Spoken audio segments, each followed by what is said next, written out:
کالا تو کہا حضرت زکریا نے ربی اے میرے رب جعل لی آیات میرے لیے کوئی نشانی مقرر کر۔ کالا آیاتو کا اللہ تو کل منا سا سلاسا ارشاد ہوا تیری نشانی یہ ہے کہ تو کلام نہیں کر سکے گا لوگوں سے سلاسا لیالن سویجن مسلسل 3 دن رات لگاتار یعنی کہ تندرستی کے باوجود بھی تم لوگوں سے کلام نہیں کر سکو گے۔ حضرت زکریا نے بالکل صحیح وقت پر صحیح مقصد کے لیے نہایت سچے جذبے کے ساتھ دعا کی، چنانچہ زبان سے نکلی کہ اللہ تعالیٰ نے اسے قبول کر لیا۔ بندے کی دعا اگر اس یقین کا بے تابانہ اظہار ہو کہ میرے لیے ایک ہی دروازہ ہے، اس سے پہلے یہی سے پایا ہے اور اب بھی یہی سے ہی پاؤں گا، تو اس کے لیے خدا کی رحمت ان گوشوں سے نمودار ہو جاتی ہے جہاں سے اس کو وہم و گمان بھی نہیں ہوتا۔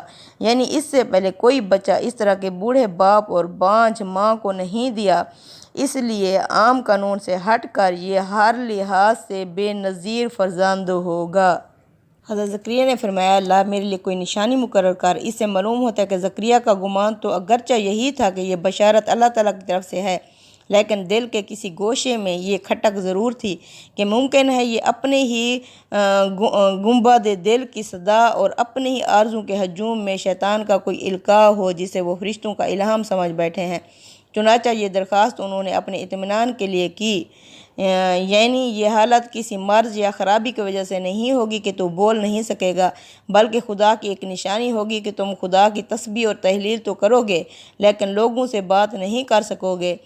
استاذ امام لکھتے ہیں ظاہر ہے کہ ایک آدمی پر ایسی حالت کا طاری ہو جانا کہ وہ ذکر الہی تو کر سکے لیکن کوئی اور کلمہ زبان سے نہ نکال سکے، کوئی شیطانی حالت نہیں ہو سکتی، یہ ہو سکتی ہے تو رحمانی حالت ہی ہو سکتی ہے۔ چنانچہ یہ حالت حضرت زکریا پر طاری ہو گئی، وہ محراب عبادت سے نکل کر لوگوں میں آئے تو وہ کچھ بول نہیں سکتے تھے، صرف اشارے سے انہوں نے لوگوں کو تسبیح اور تحلیل میں مشغول رہنے کی ہدایت کی۔ فخرج پس وہ نکلے علی قومہ اپنی قوم کے سامنے من المحراب عبادت خانے سے فاوحی الیہم پس انہوں نے وحی کی ان کی طرف ان سبحوا بکرۃ و عشیٰ کہ اللہ کی تسبیح کرتے رہو صبح و شام۔ یعنی محراب یہاں معبد کے حجروں کے لیے آیا ہے جس میں بیٹھ کر لوگ عبادت کرتے تھے۔ اس سے معلوم ہوا کہ دعا اور بشارت کے وقت حضرت زکریا ہیکل ہی کے گوشے میں مصروف عبادت تھے۔ سورہ آل عمران کی آیت نمبر 39 میں وضاحت ہے کہ جب یہ بشارت نازل ہوئی تو وہ نماز میں کھڑے تھے۔ اس طرح یہ بات بھی معلوم ہوئی کہ باہر لوگ کسی وجہ سے ان کا انتظار کر رہے تھے۔ انجیل میں ہے کہ لوگوں کا خیال تھا کہ انہوں نے مقدس میں کوئی رویا دیکھا ہے، خواب دیکھا ہے، چنانچہ وہ باہر آئے تو انہوں نے اشارہ کیا تسبیح و تحلیل کرو۔ استاذ امام لکھتے ہیں کہ اس اشارے کے اندر یہ بات مضمر تھی، چھپی ہوئی تھی کہ وہ قدرت کے کسی بہت بڑے راز کے امین ہیں جس کے اظہار کا وقت ابھی نہیں ہے۔ لوگ خدا کی حمد و تسبیح میں مشغول رہ کر اس کا انتظار کریں اور دیکھیں کہ پردہ غیب سے کیا ظہور آتا ہے۔ تدبر قرآن۔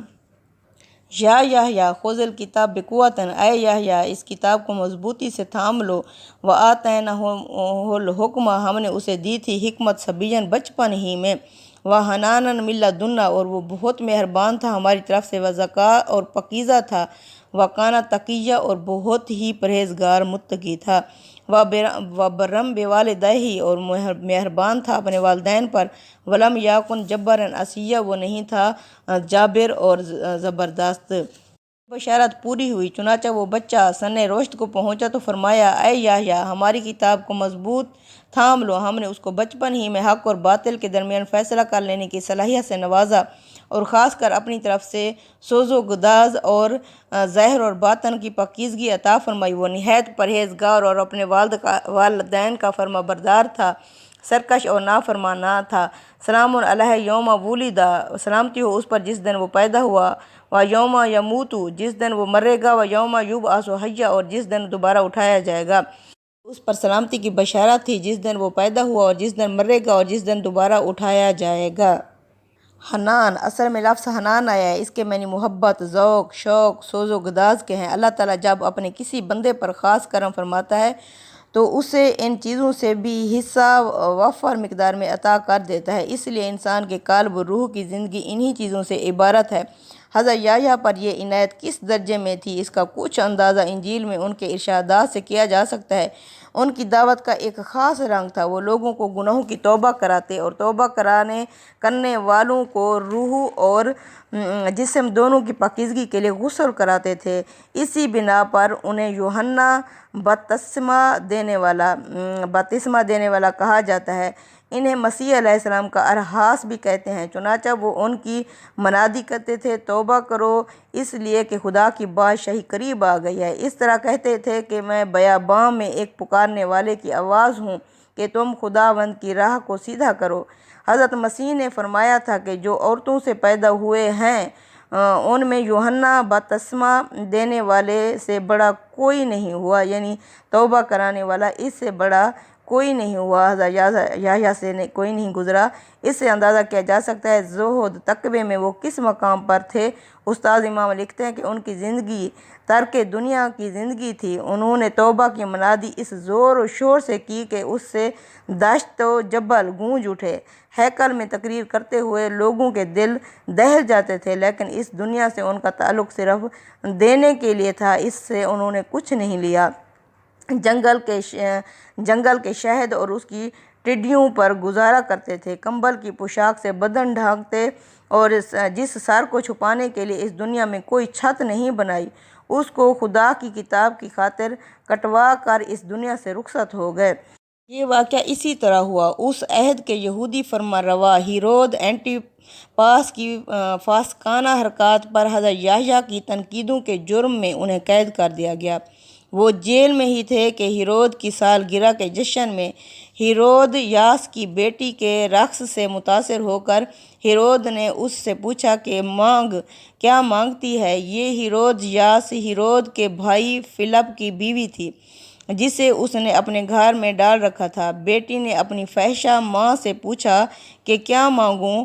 ہیرودیاس حضرت یحییٰ کی دعوت کو اپنے جیسی عورتوں کے لیے خطرہ سمجھتی تھی۔ اس نے بیٹی سے کہا کہ یحییٰ کا سر مانگ لے۔ ہیرود اگرچہ یحییٰ علیہ السلام ایک مقدس آدمی یحییٰ کو سمجھتا تھا اور اس کا احترام بھی کرتا تھا، مگر محبوبہ کی بیٹی کا تقاضا رد نہیں کر سکا۔ اس نے قید خانے میں اس کا سر کٹوا کر منگوایا اور رقاصہ کی فرمائش کے مطابق ایک تھال میں رکھ کر اسے نذر کر دیا۔ استغفر اللہ۔ یہ حضرت یحییٰ کا قتل تھا جو یہودی بادشاہ نے اپنی رقاصہ، اپنی ناچنے والی کے فرمائش پر ان کا سر کٹوا کے اسے ٹرے میں تھال میں رکھ کر اس کو نذرانہ پیش کر دیا۔ یہاں یہ امر واضح رہے کہ یحییٰ علیہ السلام کی جس فقیرانہ زندگی کا ذکر اوپر ہوا ہے وہ انہوں نے اس لیے اختیار کی کہ وہ مسیح علیہ السلام دونوں بنی اسرائیل پر اتمام حجت سے پہلے آخری اتمام حجت کے لیے آئے تھے۔ وہ اس بستی میں گھر کیا بناتے جو سیلاب کی زد میں تھی، اور اس درخت کی بہار کیا دیکھتے جس کی جڑوں پر کڑھاڑا رکھا ہوا تھا۔ ایک ایک دروازے پر دستک دے کر لوگوں کو آنے والے طوفان سے خبردار کرنے والے اپنا گھر بسانے اور اپنا کھیت اگانے میں لگ جاتے تو اپنا فرض سے کوتاہی کے مرتکب قرار پاتے۔ چنانچہ دونوں نے تجرد و انقطاع کا طریقہ اختیار کیا، قوت لا یموت پر اکتفا کی، درویشوں کا لباس پہنا، زمین و آسمان ہی کو چھت اور بچھونا بنا کر سادہ زندگی بسر کرتے ہوئے دنیا سے رخصت ہو گئے۔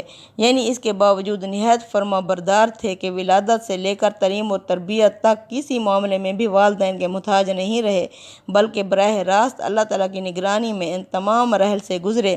یہ زندگی کے ہر مرحلے میں ان کے لیے فرشتوں کی مبارک اور سلامت کا حوالہ ہے جس سے وہ ان کا استقبال کریں گے۔ وَيَوْمَ يُبْعَثُ حَيًّا، جس دن وہ دوبارہ زندہ کر کے اٹھائے جائیں گے تو فرشتے ان کے استقبال کے لیے کھڑے ہوں گے۔ تقبل منا انک انت السمیع العلیم وتب علینا انک انت التواب الرحیم۔